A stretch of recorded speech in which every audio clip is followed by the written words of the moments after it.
Olá, pessoal, tudo bem? Mais uma vez aqui com vocês no programa One, dentro dessa série onde a gente está falando sobre problemas e soluções. Hoje eu vou trazer a Vanessa Rich, depois vocês vão me perguntar por que uma pessoa de esporte dentro de um programa de empreendedorismo? Vocês vão entender. Nós vamos conversar hoje sobre dois problemas que ocorrem em qualquer ramo, inclusive do esporte. Um deles, o problema do preconceito, daquele território minado, daquele território que é o masculino ou feminino e ele passa a ser ocupado por outra pessoa.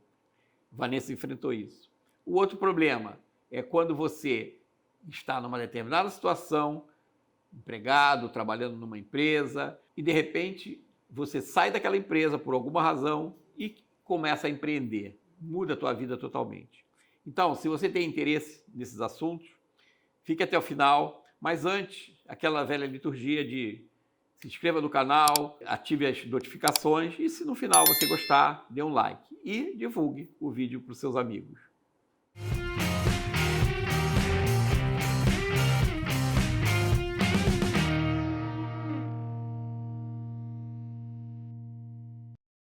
Bom, vamos aqui. Como vai, Vanessa? Tudo bem? Prazer estar aqui, obrigada pelo convite. O prazer é todo nosso e a honra também é toda nossa. Eu vou confessar uma coisa aqui.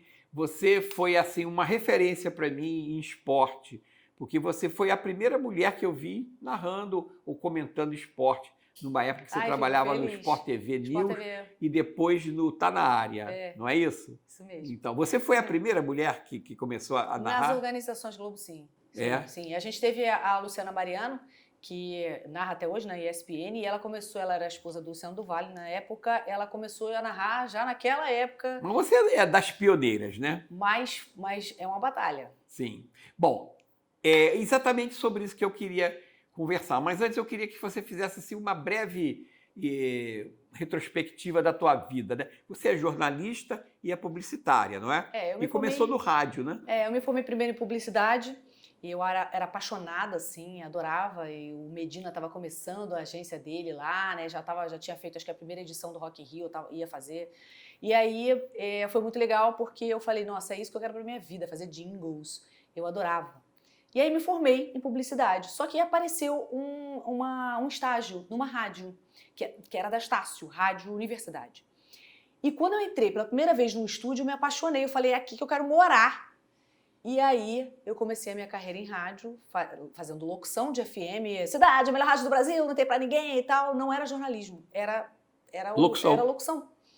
E aí, depois que eu comecei a ver que para entrar na televisão, que seria o próximo passo, eu precisaria ser formada em jornalismo, eu voltei para a faculdade e fiz o curso de jornalismo. Uhum. E aí você foi trabalhar na televisão, mas não em esporte, né?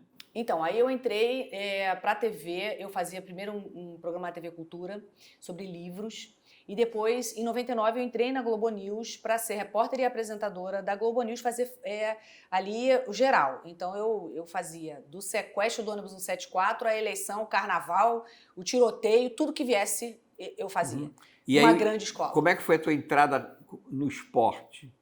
Porque em 2002, a Globo News me colocou para apresentar aquele último bloco no final do jornal, sobre a Copa do Mundo. E os meus comentaristas eram o Zagallo e o Dada Maravilha. Não tinha como eu não me apaixonar por aquilo. E, na verdade, foi um resgate do que era a minha carreira no rádio, que era um negócio mais alegre, mais feliz, mais animado, porque a Globo News é muito política e economia, né? Muita tragédia. Sim. E eu fui, sem perceber, ficando mais séria, mais sisuda, mais fechada. E eu sou o contrário, eu sou uma pessoa alegre, animada, rádio, né? Então eu me reencontrei. Você praticou algum esporte? A vida toda. É? Não, a vida toda. Que eu jogava basquete eu tenho 1,62 m e eu jogava basquete. Mas não era pivô, né? Não dá. Pra mim não dá. Não. Fui jogar agora o Jogo das Estrelas, pô, uma vergonha. Você jogou basquete? Eu joguei basquete, eu sempre pratiquei esporte, então eu costumo apresentar para os meus filhos todos os esportes. Então eles jogam tênis, eles jogam futebol, eles fazem judô, natação. Eu treinei muito tempo Muay Thai, então foi um prazer poder acompanhar o UFC. Durante muito tempo eu cobri o UFC. Então, assim, são aqueles encontros da vida que você trabalhar com o esporte e praticar, você enxerga de uma outra forma. Sim. Né? Então, por isso que eu sempre falo que o ex-jogador, ele sai em vantagem em relação aos outros comentaristas. O cara que... Eu treino muitos ex-jogadores. Ele sai em vantagem em relação ao comentarista que não é jogador.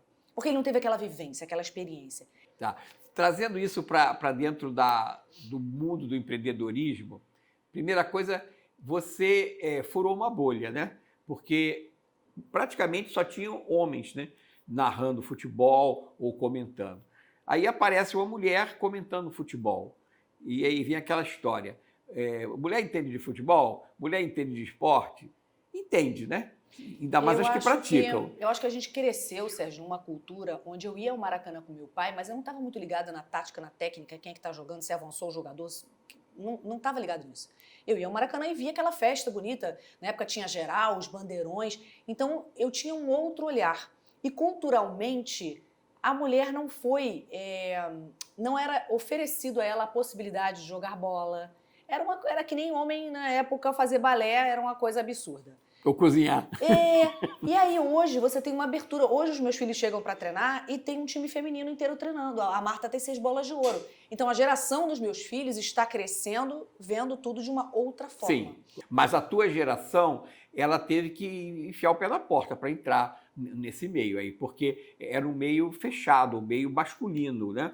Você sofreu algum tipo de restrição ou de preconceito por ser mulher e estar trabalhando dentro de uma área em que era predominantemente dominada por homem? O machismo, ele é velado e ele é explícito, então ele alterna. Então, às vezes, pode parecer que ninguém está sendo machista, mas é tão dentro da nossa sociedade, é tão intrínseco que a pessoa nem percebe que ela é. Exato. Então, às vezes, assim, para mim foi um choque muito grande quando eu saí da Globo News e fui para o Sport TV, porque eu comecei a conviver num ambiente onde só tinha um homem, só tinha uma mulher na minha equipe, era só homem. E a redação nessa época tinha sei lá, era 90% de homens. Então, de vez em quando, você se via ali, né, comendo um sanduíche depois do jornal, num barzinho, uma coisa assim, com uma equipe só de homens e eles falam o que os homens falam, a conversa de homem. E de vez em quando eu falava assim, e aí, gente, tá bom, esquece que eu tô aqui. Porque era constrangedor. Uhum. Então, quando a Alice Maria me faz um convite, depois da Copa do Mundo de 2002, para que eu virasse a primeira narradora das organizações Globo, e eu fiquei treinando ali 2 anos escondido dentro da empresa, acompanhando todas as equipes de esporte, Galvão, Kleber Machado, Luiz Roberto, eu fiquei 2 anos ali até ser transferida para o Sport TV, eu fui bem recebida por uns, por outros se fingia que tá tudo bem, mas lá no fundo você sabe que... E aí você ouvia frases, quando eu fui para o Sport TV, eu ouvia frases assim, como assim você engravidou? Era o chefe falando para uma repórter. Engravidou agora, na hora da Copa do Mundo? Como assim você tá grávida, passou mal? Você tem que avisar antes. Como que eu vou avisar antes? Eu tô grávida. Tipo assim, eu vou passar mal, não tem como avisar o dia que eu vou passar mal. Ah, tinha que ser mulher, né? Essas frases assim. Ou então, o jogador não quer falar, manda uma mulher. Então, é aquele machismo que está arraigado. Agora, esse preconceito, essa restrição, ela pode surgir dentro do próprio ambiente de trabalho, mas pode surgir também da plateia, né? Sempre público... As repórteres são xingadas quando elas trafegam dentro do estádio ali no campo, xingadas sempre. Mas o público aceita, por exemplo, um comentário de uma partida, de qualquer esporte, feito por uma mulher, da mesma forma que ele aceita de um homem? Você percebe isso? Então, ou tem restrição também? Eu preparei uma geração de comentaristas e narradoras. Eu preparei essa geração. Quando eu comecei na Globo a fazer esses pilotos e fui transferida para o Sport TV, eu fui transferida para fazer narração de Olimpíada Pan-Americano. Então eu tive uma conversa com o Galvão na época, ele falou, Vanessa, vamos devagar, vamos começar pelos esportes que a gente acha que de repente combinam mais com a voz feminina. E a mulher tem um olhar muito particular, a mulher é detalhista, então ela traz informações que para os homens são óbvias e isso atrai as mulheres que não estão. As mulheres, elas aparecem no futebol muito na Copa do Mundo, tá? Normalmente elas não são maioria. E as mulheres foram aos poucos se encorajando. Então, quando a gente faz pela primeira vez o Narra Quem Sabe na Copa de 2018, o meu diretor, Edu Zebini, da Fox, falou assim, você acha que vai ter muita gente se inscrevendo?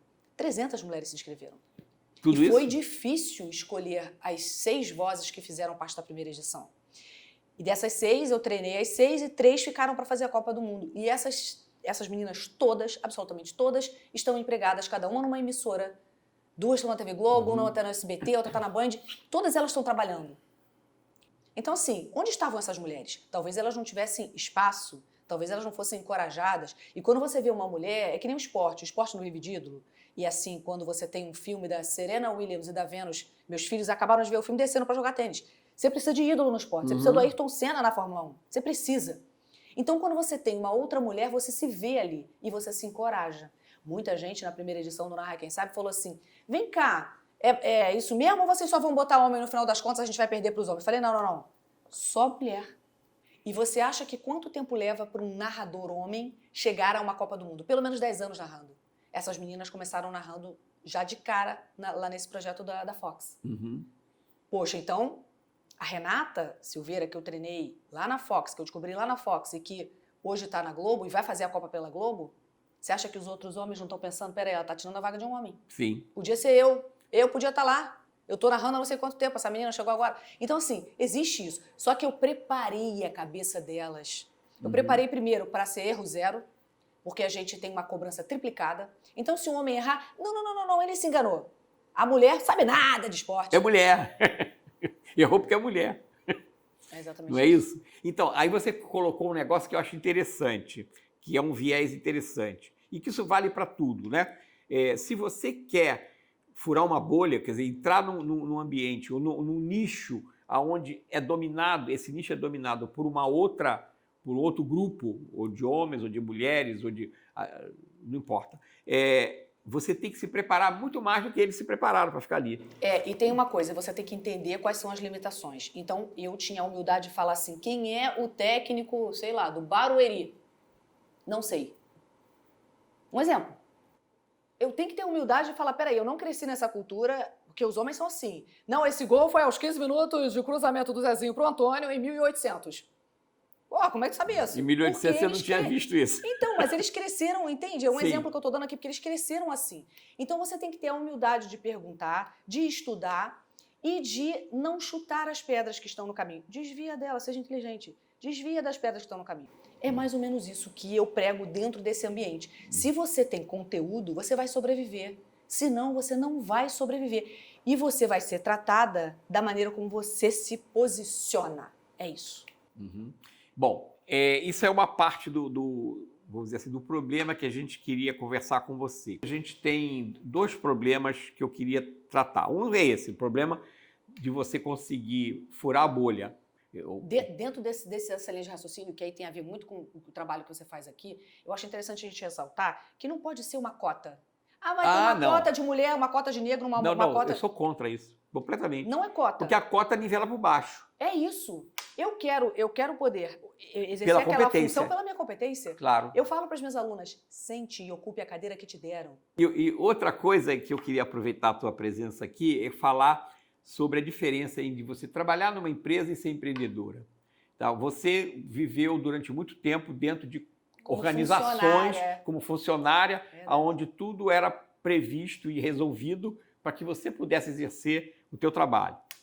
E em um determinado momento você resolveu empreender, passou a empreender, tá certo? Hoje você tem o seu negócio, você como é que foi essa passagem para você? Do momento que você deixou de trabalhar numa organização e passou a ser a organização, a organizadora da tua organização.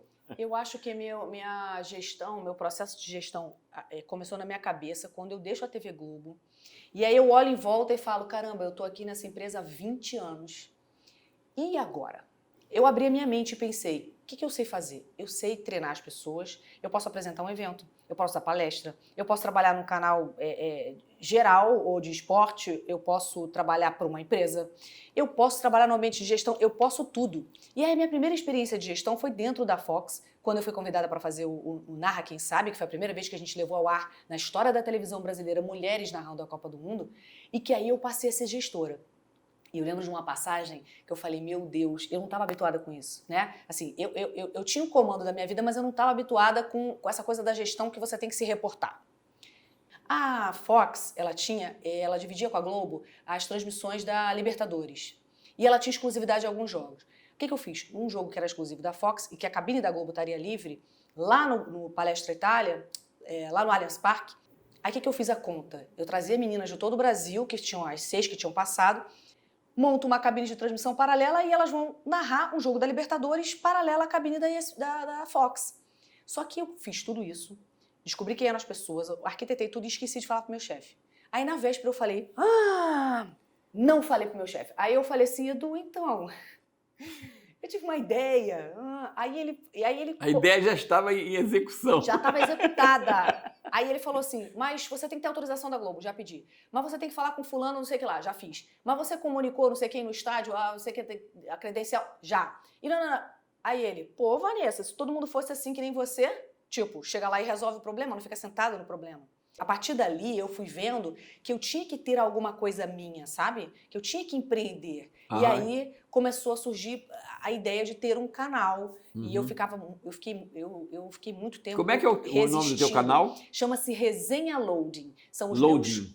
Porque eles estão loading, eles estão em formação. É uma resenha, é uma mesa redonda de futebol no YouTube.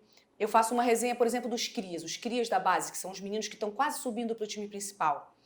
Levei o Branco, por exemplo, para as crianças entrevistarem. Então, ele dá o depoimento de como ele ficou nervoso lá na final da Copa e a criança dá o depoimento dela na Copa da idade dela, que é o sub-9. É porque quando você tem uma máquina, que é uma empresa, é muito mais fácil. Sim. E você tem a garantia de que no final do mês seu salário vai estar ali. E as coisas acontecem porque você tem infraestrutura. No meu caso hoje, eu tenho que criar a minha infraestrutura. E garantir que venha esse dia no fim do mês. É muito maior, porque sou eu que estou fazendo sozinha. E tem que ter uma resiliência do caramba. Sim, a resiliência é uma das características principais do empreendedor. Bom, Vanessa, eu te agradeço muito você ter disponibilizado teu tempo aqui com a gente e disponibilizado não só teu tempo, mas muito mais teu tempo, teu conhecimento. Muito obrigada, eu te agradeço foi muito um prazer. aí. E se vocês gostaram, deixa o like! Deixa o like, exatamente. E a gente vai deixar os créditos aqui da Vanessa, a nova empreendedora. Aí siga lá, Resenha Loading. E divulgue isso para os seus amigos. E para os inimigos também, eles também merecem. E a gente se vê no próximo vídeo. Com certeza o próximo vídeo vai também estar bombando. Tá bom? Adorei, muito obrigada.